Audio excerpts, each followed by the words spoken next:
हर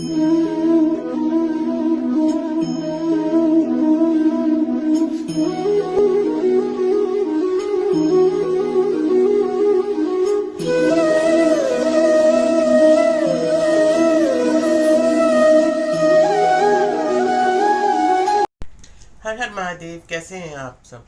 भगवान की कृपा से आप सब स्वस्थ होंगे, खुश होंगे, यही मैं कामना करती हूँ। महादेव आप पर अपना आशीर्वाद सदैव बनाए रखे, यही मेरी कामना है। कैसे हैं आप? कमेंट बॉक्स में ज़रूर बताइएगा। आज हम बात करेंगे आपकी सभी समस्याओं का एक ही समाधान। लाख दुख लेकिन सुख सिर्फ एक, वो है शिव जी, भोलेनाथ, मेरे भोले बाबा। आप सबको पता है भोलेनाथ बहुत भोले हैं, खुद ही सब कुछ ठीक कर देते हैं, छोटी छोटी बातों से मान जाते हैं। एक सिर्फ जल चढ़ाइए और भोलेनाथ को मना लीजिए। आप सब जानते हैं कि भोलेनाथ पे जल चढ़ाना कोई बड़ा काम नहीं है, लेकिन फिर भी कई बार होता है कि हम चाहकर भी कोई काम नहीं कर सकते।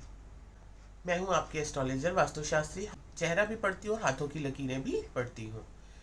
आज हम बात करेंगे आपकी सभी प्रॉब्लम्स की सॉल्यूशन की, कि आपकी सभी समस्याओं का समाधान कैसे हो सकता है। छोटे से काम से ही हम कैसे अपनी समस्याओं का समाधान ढूंढ सकते हैं। हमारे घर में बहुत नेगेटिविटी है, बहुत कलेश है, हर किसी चीज़ का अभाव है, धन का कमी है, हमारे पास कोई काम नहीं है, साथ कोई हमारा देता नहीं है। हमने सबके दरवाजे पे जाके देख लिया, कोई हमारा साथ नहीं देता। हर जगह से एक ही आंसर मिलता है, नो नो नो, और हम हार चुके हैं। हम अपनी ज़िंदगी से खुद ही थक चुके हैं और ज़िंदगी में कुछ भी ऐसा नहीं लगता कि कुछ भी बाकी रहा है। तो ऐसे में अगर आप सारी चीज़ों को देख चुके हैं तो एक बार मेरे कहने से भोले बाबा के पास जाके देखिए और खुद ही महसूस कीजिए कि जो अभी तक आपने नहीं मिला, जो आपने मांगा, किसी ने आपको नहीं दिया, आपका साथ नहीं दिया, वो कैसे आपका साथ देते हैं और आपकी सारी प्रॉब्लम्स को ठीक कर देते हैं और आपका जीवन खुशहाल बना देते हैं। आप सबको मालूम है कि जीवन में धूप छाँव है, रात दिन है, सुख दुख है, ये सब चलते ही रहते हैं। सुख दुख जुड़वा भाई हैं। हम किसको प्रवेश करवाते हैं अपनी ज़िंदगी में, ये हम पे निर्भर करता है।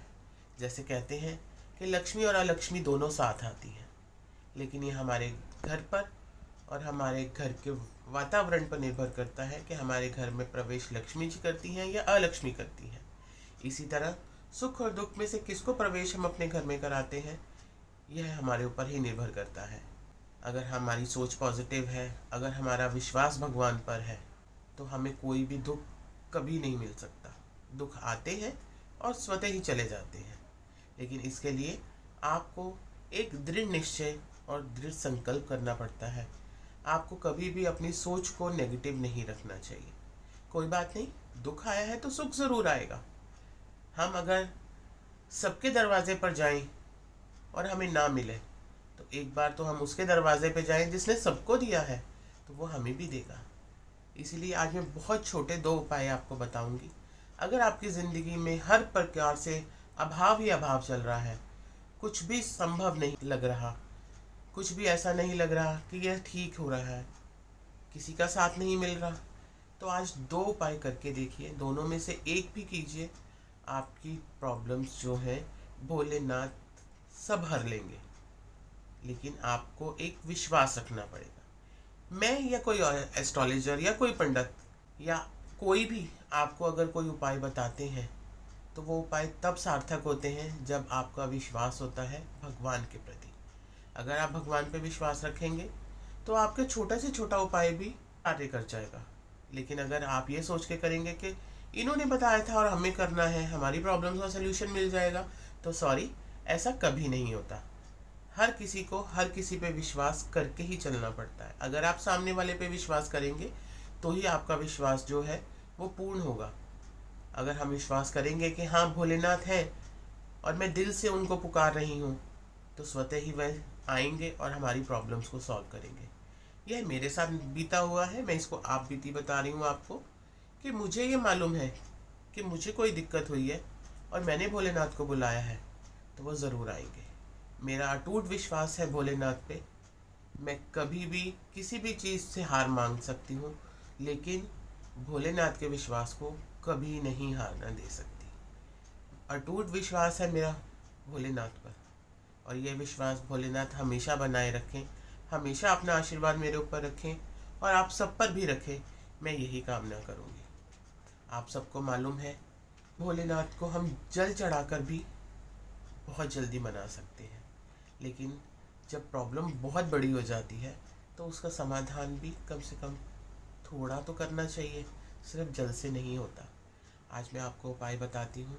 बहुत छोटा सा उपाय है, बड़ा नहीं है, इसमें बहुत पैसे भी नहीं लगने, लेकिन आप करके देखिएगा। आपकी ज़िंदगी के हर प्रॉब्लम, छोटी बड़ी, हर नेगेटिविटी, हर कलेश, हर समस्या का समाधान आपका स्वतः ही हो जाएगा, अगर आप इसे विश्वास और श्रद्धा से करते हैं तो।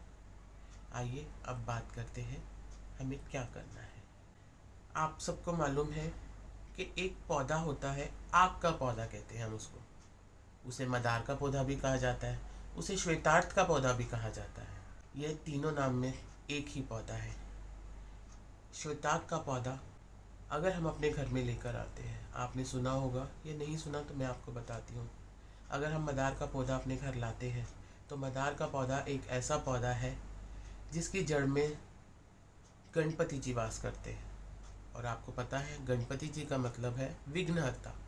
विघ्नहर्ता अगर हमारे घर में आएंगे तो आप ये सोच सकते हैं कि हमारे विघ्नों को वो खुद ही हरण करेंगे।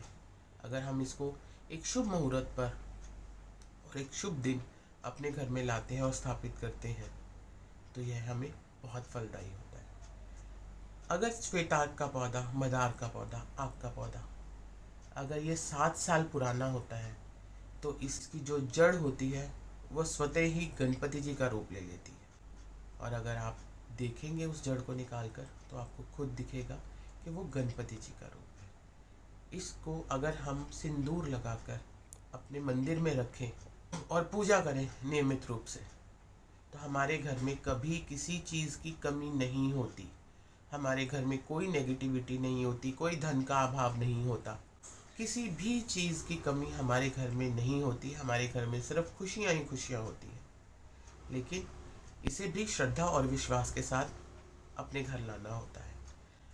अगर हम श्वेतार्क की जड़ को लाएं और उसे गंगा जल से धोकर, कच्चे दूध में डालकर और उस पर पीला चंदन लगाकर अगर हम नियमित रूप से 11 दिन इसे शिवजी जी को अर्पण करें, हमारी सभी मनोकामनाएं पूर्ण होती हैं। हमारी ज़िंदगी से सभी कलेश, सभी दुख दूर हो जाते हैं।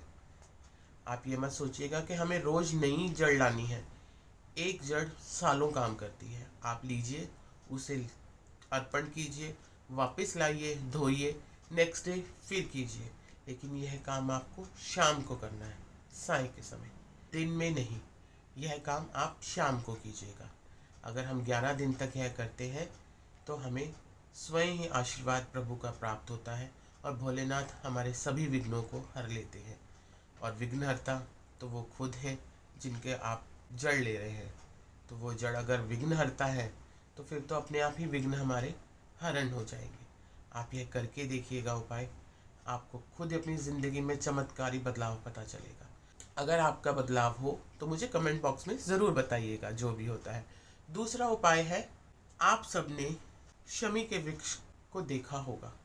आप सब जानते हैं शमी का वृक्ष, यह भी पूजा का वृक्ष होता है। इसे भी एक अच्छे मुहूर्त पर अच्छे दिन में घर में स्थापित किया जाता है। यदि शमी के वृक्ष के 7 फूल हम नियमित रूप से 11 दिन तक शाम के समय भोलेनाथ को अर्पित करें तो हमारी सभी मनोकामनाएं पूर्ण होती हैं। यह बहुत बड़ा काम नहीं है। दोनों ही काम ऐसे नहीं हैं जिनमें बहुत पैसा लगे, जिनमें बहुत समय लगे। बहुत छोटे छोटे उपाय हैं, आपकी ज़िंदगी में बहुत बदलाव ला सकते हैं। शमी के वृक्ष के पत्ते हों चाहे फूल हों, वो महादेव को बहुत प्रिय है।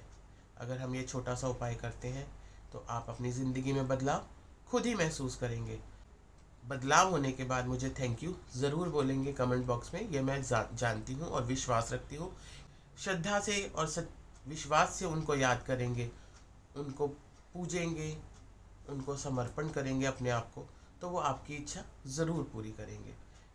ऐसा नहीं होता कि भोलेनाथ ने कभी किसी की इच्छा पूर्ण नहीं करी यदि उसने उन पर श्रद्धा और विश्वास दिखाया हो। आप एक बार विश्वास करके तो देखिए भोलेनाथ पर, उनके दर पर जाके तो देखिए, उनके शिवलिंग पे अपना सिर झुका के तो देखिए, उनसे मांग कर तो देखिए। अभी तक आपने सबसे मांग लिया, अब एक बार भोलेनाथ से मांगिए। ये वो दर है जहाँ कभी भी ना नहीं होती। अब वही लोग जो आपको ना कर चुके थे और जो हर बार नो नो बोलते थे, शायद भोलेनाथ की कृपा से वो खुद ही आपको हर चीज़ के लिए यस बोले और आपकी सभी प्रॉब्लम्स का सल्यूशन बहुत जल्दी और बहुत कम समय में हो जाए और आप एक खुशहाल ज़िंदगी जी पाए। मैं यही दुआ करती हूँ और यही विश आपको देती हूँ कि भोलेनाथ हमेशा हर किसी के साथ रहें और उनके विघ्नों का हरण करें।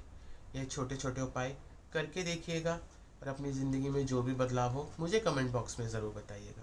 मैं हूँ आपकी सारथी ज्योति, आपकी सारथी हूँ, इसलिए मेरा यह फ़र्ज़ बनता है कि मैं आपको छोटी बड़ी हर सारी बातें बताती रहूँ जिनसे आप स्वयं ही अपनी प्रॉब्लम्स को सॉल्व कर सकें, स्वतः ही अपनी समस्याओं का समाधान कर सकें। मैं फिर आऊँगी कुछ नया कुछ अद्भुत लेकर। आज के लिए इतना ही। अपनी सारथी को यूं ही प्यार देते रहिएगा, प्यार लेते रहिएगा, खुश रहिएगा और अपनों को भी खुश रखिएगा। वीडियो अच्छी लगे तो लाइक शेयर ज़रूर कीजिएगा, कमेंट ज़रूर कीजिएगा। और अभी तक अगर आपने मेरे चैनल को सब्सक्राइब नहीं किया तो प्लीज़ इसे सब्सक्राइब भी कीजिएगा। मैं फिर आऊँगी कुछ नया कुछ अद्भुत लेकर, इंतज़ार कीजिएगा। हर हर महादेव। महादेव आपकी सभी कामनाओं को पूर्ण करे। हर हर महादेव।